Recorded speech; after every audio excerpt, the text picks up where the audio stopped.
Makanya di pengajian di mana-mana itu yang lebih banyak kaum perempuan.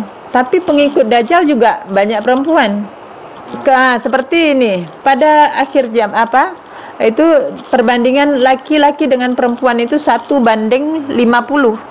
Nah, coba kalau kita berpikir yang seperti itu, maka kita nggak akan mendapatkannya sampai dengan kiamat terjadi. Karena apa? Bukan fisiknya, tapi jiwanya. Jiwa laki-laki banyak yang mati. Mati karena apa? Kekeringan. Jadi contoh, untuk cari penghidupan aja laki-laki lebih sulit di zaman ini. Ini akibat pekerjaan Fir'aun sekarang.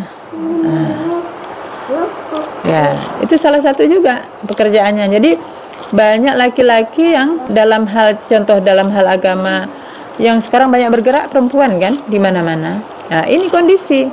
Jadi kalau misalnya suami kita kondisinya seperti kurang paham ataupun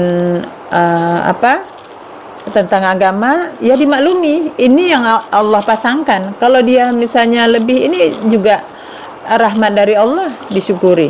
Ya. Jadi tidak banyak. Makanya di pengajian di mana-mana itu yang lebih banyak kaum perempuan. Tapi pengikut Dajjal juga banyak perempuan. Nah, karena sifat perempuan itu lebih cenderung kepada dunia, mudah dipengaruhi.